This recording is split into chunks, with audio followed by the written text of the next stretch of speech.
예레미야 33장 2절 3절 말씀 마음을 집중하시고 함께 읽어보십니다. 이를 행하시는 여호와, 그것을 만들며 성취하시는 여호와, 그의 이름을 여호와라 하느니가 이와 같이 이르시도다. 너는 내게 부르짖으라. 내가 네게 응답하겠고 네가 알지 못하는 크고 은밀한 일을 네게 보이리라. 아멘. 올해 우리 교회 주신 기도의 제목 또 표 예레미야 33장 3절 말씀은 평소에도 참 좋아하는 분들이 많은 것 같아요. 이제 이번에도 우리 교회 표로 정한 이 말씀을 참 그동안에 좋아했었는데 올해 우리 교회 표로 정하게 돼서 더 좋다고 말씀해 주시는 분들이 여러 분 계셨어요. 그런데 내 말씀은 우리 안에 그 말씀 자체로 역사하는 지혜와 능력이기 때문에 말씀을 붙잡는 모든 사람들에게는 이 말씀에 효력이 생기는 거예요. 그런데 오늘 주신 이 말씀 올해 우리가 굳게 붙잡고 또 이 말씀대로 이루심을 믿고 또 이 말씀에 대한 지혜를 얻어야 되는 것이죠. 근데 여기 보시면은 누가 누구에게 주신 말씀인가? 우리가 잘 안 대로 하나님께서 예레미야 선지자를 통해서 그 당시 남유다 백성들에게 주신 말씀이에요. 그렇다면은 그 예레미야는 여러분 잘 아시는 것처럼 평생에 눈물의 선지자로 고통을 겪었던 분이죠. 오늘 읽지 않았지만 1절에 보면은 예레미야가 아직 시위대 뜰에 갇혀 있을 때 여호와의 말씀이 두 번째로 임하셨다 그랬어요. 예레미야 개인으로서는 지금 감금된 상태이지만은 그 민족의 입장에서도 보면은 곧 바벨론에게 무너지는 지경에 있는 것입니다. 그러니까 국가적으로는 망하는 위기고 개인은 옥에 갇혀 있는 상황인데 이때 하나님께서 그 예레미야에게 말씀하신 것이죠. 그러면서 먼저 말씀하시는 하나님이 어떤 분이신가를 하나님이 직접 당신을 밝혀주시는 거예요. 근데 이 2절의 말씀을 보면은 이를 행하시는 여호와, 그것을 만들어 성취하시는 여호와, 그의 이름을 여호와라 하는 이가 말씀하시는도다 그랬어요. 근데 여기서 이를 행하시고 만들고 성취하신다는 의미는 창세기 1장에 있는 말씀을 그대로 가지고 오신 거예요. 그러면 창세기 1장이 뭘까요? 태초에 하나님이 천지를 창조하시니라 하실 때 이 세상을 창조하신 하나님이 지금도 그 창조의 역사가 동일하게 우리 가운데 임하심을 말씀해 주는 것이죠. 그렇다면 오늘 우리에게도 하나님의 약속은 또 창세기에서 천지를 창조하셨던 그 하나님의 능력, 그 동일하신 하나님이 우리에게 주시는 약속의 말씀입니다. 그런데 여기 3절의 내용을 보면은 부르짖으라 라는 것은 먼저 명령이에요. 그렇다면 여러분 명령으로만 생각하면은 상당한 부담이죠. 왜요? 반드시 지켜야 하기 때문에. 그리고 명령은 지켜야 되는 의무이기도 하는 것입니다. 그것은 선택이 아니에요. 내가 하고 싶다고 하고 하기 싫다고 안 할 수 있는 게 아니에요. 내가 하기 싫어도 반드시 해야 되는 것이 명령이죠. 그런데 이제 거기에만 집착하면 그런데 하나님의 말씀은 양면성이 있어요. 명령 다음에 그 약속이 있는 것이죠. 그러면 그 약속은 왜 해주시는가? 우리에게 허락하시기 때문에 주시는 말씀이에요. 명령으로만 받으면 그 자체가 의무감을 느껴야 되는 부담이지만 또 다른 한 면이 있어요. 양면성이 있다고 그랬죠. 한 면만 보면 그런데 또 한 면을 바라보면은 그 명령은 약속은 허락이기 때문에 그는 우리에게는 특권이기도 하는 것입니다. 의무로 생각하느냐 특권으로 여기느냐에 따라서 그 하나님의 말씀을 받아들이는 삶의 자세와 태도가 완전히 다른 거예요. 그러면 우리에게 주시는 이 권리로서의 부르짖음의 기도. 기도는 어떤 형식으로든지 다 할 수 있습니다. 그런데 특별히 부르짖으라고 명령하신 까닭은 소리만 높이라는 뜻이 아닙니다. 간절함으로. 간절하다는 건 뭐냐면은 내가 지금 기도로 타겟으로 삼고 있는 그것만이 기도하는 그 시간에 생각나는 거예요. 우리가 어떤 일을 하다 보면은 잡다한 생각에 집중이 안 될 때가 있잖아요. 기도도 마찬가지예요. 기도하다 보면 이것도 저것도 막 산만하게 생각이 나면은 뭐 기도하러 와가지고 예배드리러 와서 집안의 일이 생각나고 직장에 있었던 일이 생각나고 그렇게 번잡하면은 예배도 기도도요, 그게 온전한 게 아니에요. 그저 부르짖으라라고 하는 그 간절함 속에는 하나님께 향한 기도의 방향과 내용이 다른 것에 섞이지 않는 것이요. 그렇게 집중할 때 간절함으로 기도하라는 것이 부르짖으라 하는 것이에요. 그렇게 부르짖어 기도할 때에 응답하겠다고 하는 약속을 주시는 것입니다. 그렇다면 기도는 의무인 것도 맞지만 의무보다 더 중요한 건 특권이에요. 특권은 뭡니까? 누려야 하는 거예요. 그러니까 왜 기도를 힘들어할까요? 의무감으로 하려니까 힘든 거예요.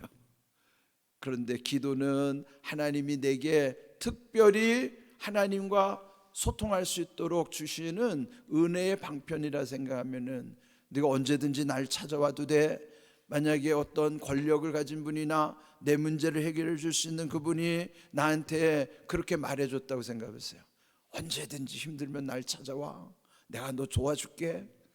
사람이 어떤 힘 있는 사람이 내게 그렇게 말해줬어도 그게 얼마나 큰 힘이 됩니까? 그런데 우리는 전능하신 하나님 앞에 마치 사람을 대하는 것만 또 못하게 여길 때가 많아요. 전능하신 하나님은 언제든지 찾아오게 하시고 부르짖어 기도하게 하셨습니다. 그러면은 너가 부르짖을 때 반드시 응답하겠다고 말씀하시고 그 응답이 이루어질 때는 네가 알지 못하는, 그렇죠, 우리가 하나님이 어떻게 우리에게 응답하실지 어떻게 알아요? 하나님의 응답의 방법은 아무도 몰라요. 이렇게 저렇게 그렇게 요렇게 어떻게 응답하실 줄은 알 수 없습니다. 그렇지만은 내 형편을 가장 잘 아시는 하나님이 내게 아주 적합한, 아주 꼭 맞는 그런 응답을 예비하시는 것입니다. 뿐만 아니라 네가 알지도 못하지만은 크고 은밀한 일, 그는 우리의 기대 이상으로 하나님이 응답 주심을 말씀하시는 거예요. 지난 우리 금요일 성령 집회 때도 제가 말씀드렸지만은 이 40일의 순례 여정은요, 부활절 직전까지 연결시킨 거예요. 그러니까 부활, 이 사순절과 부활절은 딱 맞닿아 있는 것이죠. 40일이라고 하는 것이 왜 부활절과 맞닿아 있는가? 40일은 이 순례 여정이 예수님이 가신 십자가의 길이 핵심이라고요. 예수님이 십자가의 길을 갈 때 우리에게 보여주신 게 뭡니까? 말을 많이 하신 게 아니에요. 묵묵히 십자가의 길을 가신 거예요. 누가복음 18장의 말씀처럼 그 길을 가실 때 주님이 말씀하신 것처럼 나는 희롱당하고 능욕당하고 침뱉음당하고 채찍질당하고 마침내 죽임을 당할 것이다. 예수님이 십자가의 길을 가시기 전에 제자들에게 그렇게 5가지 당하고를 말씀해 주신 거예요. 그리고 나서 마침내 부활의 영광을 우리에게 보여주신 것이고요. 그렇다면 우리도 지금 이 사순절과 부활절을 향하는 것이, 이 40일은 주님의 십자가를 향하여 가는 거예요. 그러면은 십자가의 길을 주님과 동행하는 우리도 어떻게 따라가야 될까요? 말 없이 따라가야 돼요. 잠잠히 묵묵히 따라가야 돼요. 억울해도 힘들어도 주님도 한마디 변명하지 아니하시고 침을 뱉어도 채찍질을 당해도 죽임을 당하기까지 어떤 변명도 어떤 것도 주님은 우리에게 보여준 게 없어요. 그저 묵묵히 가신 거예요.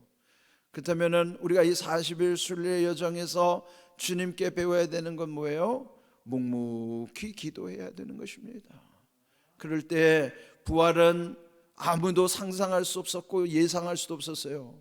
오늘 이 주신 말씀처럼 알지 못하고 크고 은밀한 일을 부활의 영광 가운데 제자들에게 나타내 주신 거예요.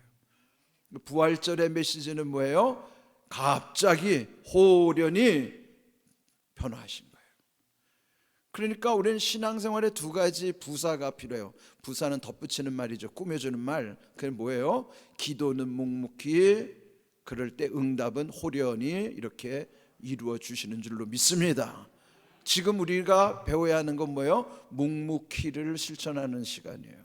잠잠히를 실천하는 거예요. 그건 뭐예요? 변명하지 아니하고 억울해도 떠벌리지 않고, 그저 주님이 우리에게 보여주신 대로 우리는 이 40일을 그렇게 신앙의 훈련을 하면서 부활은 호련히 나타내 주신 것처럼 응답 또한 호련히 갑자기 이루어 주시는 줄로 믿습니다. 그 두 마디를 기억하셔야 돼요. 묵묵히와 호련히. 묵묵히는 기도의 순종의 모습이고 호련히는 응답의 약속이에요. 부활의 영광을 우리에게 보여주신 것처럼 한번 따라해 봅시다. 묵묵히, 호련히. 그렇습니다. 기도는 묵묵히 하는 거예요. 뭐 이것저것 뭐 불평불만하거나 원망하거나 변명하거나 떠벌리고 다니는 게 아니에요. 묵묵히 기도할 때 부활의 영광도 호련히 부활하신 것처럼 응답 또한 호련히 갑자기 우리에게 응답해 주시는 것입니다. 여기에 오늘 주신 말씀 보면은 그 모든 것을 너에게 보이리라 그랬어요. 보여주시겠다는 건 무엇입니까? 구체적으로 이루시겠다는 거예요. 일을 행하시고 그 일을 만들고 성취하시는 하나님이 나의 부르짖음 가운데 묵묵히 기도하는 우리에게 호련히 갑자기 응답을 주실 때는 그런 모든 것이 우리의 형편을 아시는 하나님의 은혜 가운데서 이루게 하시는 것입니다. 그래서 여러분 여기서 강단에 선포되는 말씀 중에서 꼭 새겨야 되는 말씀은 놓치지 마세요. 그러니까 오늘의 키워드 두 가지는 묵묵히와 호련이에요. 묵묵히는 누가 하는 거예요? 내가 하는 거예요. 호련히는 누가 하시는 거예요? 하나님이 하시는 거예요.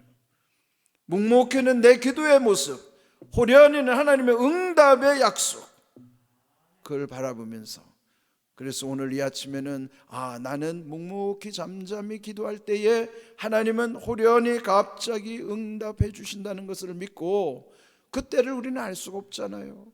늘 주님이 우리와 함께 하심을 믿는 그 확신 가지고 살아가는 것입니다.